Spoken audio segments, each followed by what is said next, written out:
আসসালামু আলাইকুম প্রিয় শিক্ষার্থীবৃন্দ, আশা করি তোমরা সবাই ভালোই আছো। আজকে আমি যে অঙ্কটি করব সেটি হচ্ছে তোমাদের পঞ্চম শ্রেণী গণিতের, এটি হচ্ছে দ্বিতীয় ক্লাস পঞ্চম শ্রেণী গণিতের 2026-এর। তো যে অঙ্কটি আমি করব 29 পৃষ্ঠার, সেটি হচ্ছে 5, 6, 7 এবং 8 নম্বর অঙ্কটি করব। আর এর প্রথম ক্লাসে কিন্তু আমি 29 পৃষ্ঠা 1 থেকে 4 পর্যন্ত অঙ্ক করেছি, ঠিক আছে? চলো আমরা কাজ শুরু করি। আমাদের এখানে কাজ হচ্ছে সঠিক উত্তরের পাশে টিক চিহ্ন দিতে হবে। প্রথমে আমরা 5 নম্বর অঙ্কটি করব, ঠিক আছে? দেখো এখানে বলা হচ্ছে 334টি আম 15 জনের মধ্যে সমানভাবে ভাগ করে দিলে আমাদের কি করতে হবে? ভাগ করতে হবে। কয়টি আম অবশিষ্ট থাকবে, ঠিক আছে? চলো আমরা ভাগ করি। তাহলে আমাদের কি করতে হবে? 334কে আমাদের ভাগ করতে হবে 15 জনের ভিতরে, ঠিক আছে? তাহলে আমরা 15 দিয়ে ভাগ করব। 15-এর সাথে কত গুণ করলে 33-এর কাছাকাছি হবে? হ্যাঁ, যদি আমি 2 দিয়ে গুণ করি তাহলে কত হয়? 5 দুগুণা 10-এর 0, হাতে রইল 1, 2 কে 2 আর 1 হচ্ছে 3, ঠিক আছে? বিয়োগ করলে হচ্ছে 3। যদি এখানে আমি 3 লিখতাম, 3 এর সাথে 15 গুণ করলে 45 হয়ে যেত। 45 আবার 33 এর থেকে বড় হয়, ঠিক আছে?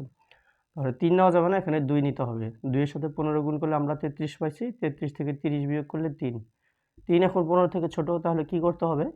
পরবর্তী এই যে সংখ্যা 4, এটা নামাতে হবে, ঠিক আছে? আবার আমরা কি করব? 2 দিয়ে গুণ করব। 2 এর সাথে 15 গুণ করলে 30, বিয়োগ করলে থাকে 4, ঠিক আছে? তাহলে ভাগশেষ আমরা পাচ্ছি 4। চলো আমরা দেখি এখানে কি আছে উত্তরে। ক নাম্বার হচ্ছে 4টি, এই যে এখানে ক নাম্বারে দেওয়া আছে 4টি, তাহলে অ্যান্সার হবে 4টি, ঠিক আছে? এরপরে চলো আমরা 5 হয়ে গেল, 6 নাম্বার করি। মাতার বয়স কন্যার বয়সের 3 গুণ। কন্যার বয়স 15 বছর, তাহলে কন্যার বয়স কত? 15 বছর। এখানে কি বলছে শর্ত? মাতার বয়স কন্যার বয়সের 3 গুণ, তাহলে মায়ের বয়স হবে কি? মেয়ের বয়সের 3 গুণ হবে। মেয়ের বয়স যদি 15 হয় তাহলে মার বয়স হবে কি? 3 গুণ। তাহলে 3 দিয়ে গুণ করো।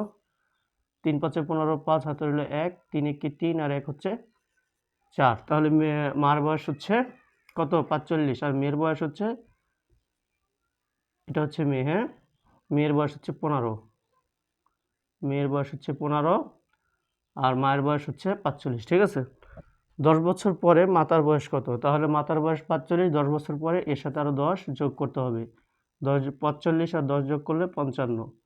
চলো আমরা দেখি এখানে 55 আছে কিনা। 25 বছর, 45 বছর, 55 বছর, এই যে, ঠিক আছে? তাহলে গ নম্বর হবে এটা, ওকে? এরপরে আর 2টা অঙ্ক আছে। আমরা করেছি হচ্ছে 5 আর 6 করেছি। 7 নম্বর অঙ্কটা চলো দেখি। 5 গুণ 6 ভাগ 2, তারপরে আছে খালি ঘর, এরপর আছে 6 গুণ 6 বিয়োগ 6। গাণিতিক বাক্যটির ফাঁকা ঘরের নিম্নে কোন প্রতীকটি বসবে, ঠিক আছে? এটা হচ্ছে ছোট চিহ্ন, মানে কোনোটা যদি বাম দিকে থাকে তাহলে এটা হলো ছোট, ডান দিকে থাকলে বড়, এটা সমান। এটা যেহেতু বাম দিকে তাহলে এটা হচ্ছে ছোট, আর এটা হচ্ছে সমান চিহ্ন, অর্থাৎ সমান অথবা ছোট, ঠিক আছে? চলো তাহলে আমরা হিসাব করে দেখি। দুই পাশে আমরা হিসাব করব। তাহলে প্রথম পাশে কি আছে? 5, এরপর আছে গুণ 6, তারপরে আছে ভাগ 2, তারপরে আছে ভাগ 2, ঠিক আছে? তাহলে ভাগ যদি থাকে, কোনো গাণিতিক বাক্যে ভাগ এবং গুণ থাকে, তাহলে প্রথম যেটা সেটার কাজ করতে হবে। প্রথম হচ্ছে গুণ, তাহলে গুণের কাজ করতে হবে। 5 6 30, এরপর হচ্ছে ভাগ 2, 30কে 2 ভাগ করলে হবে 15, ঠিক আছে? তাহলে বাম পাশে আমরা পেলাম 15, এর ডান পাশে কি আছে? ডান পাশে আছে 6 গুণ 6, এরপর আছে বিয়োগ 6। তাহলে কোনো গাণিতিক বাক্যে যদি গুণ থাকে বিয়োগ থাকে, তাহলে আগে কি করতে হবে? আগে গুণের কাজ করতে হবে। 6 6 34, এরপর হচ্ছে বিয়োগ 6, 34 থেকে 6 বিয়োগ করলে 30, ঠিক আছে? তাহলে এখানে পেলাম 15, এখানে পেলাম 30। তাহলে এই পাশেরটা বড়। কোন পাশেরটা বড়? ওই দিকেরটা বড়। তাহলে ওই দিকেরটা বড় হলে আমরা বড় চিহ্ন কোনটা? বড় চিহ্ন হচ্ছে এইটা, ঠিক আছে? কোনটা ডান দিকে থাকবে, এটা হচ্ছে বড় চিহ্ন। তাহলে কি করতে হবে? যে বড় কোনটা তার বিপরীত দিকে থাকবে। তাহলে এই পাশে ডান দিকে বড়, তাহলে কোনটা তার বিপরীত পাশে, তার কোনটা হবে বাম দিকে, ঠিক আছে? এটা হয়ে গেল। এরপরে 8 নাম্বার, খোলা বাক্যের উদাহরণ নিচের কোনটি, ঠিক আছে? খোলা বাক্যের উদাহরণ, তাহলে এখানে দেখো খোলা বাক্যটা কি? খোলা বাক্য হচ্ছে যে বাক্য সত্য কিনা মিথ্যা এটা আমরা জানি না, সেটাই খোলা বাক্য। এখানে 4 গুণ 6, 4 6 24, আর ডান পাশে আছে 24, তাহলে উভয় পাশে 24, তার মানে এটা সত্য, ঠিক আছে? এটা খোলা বাক্য নয়। পরে খ নাম্বার দেখো, ক গুণ 4।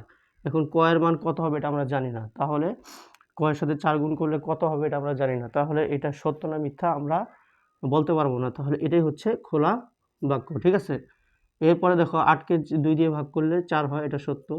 4-এর সাথে 4 গুণ করলে 16 হয়, এটাও সত্য। ঠিক আছে, তাহলে এই 1টা 2টা 3টা এগুলো হচ্ছে খোলা বাক্য নয়, আর এটা হচ্ছে, যেহেতু এটা সত্য না মিথ্যা আমরা জানি না, তাহলে এটাই হচ্ছে খোলা বাক্য।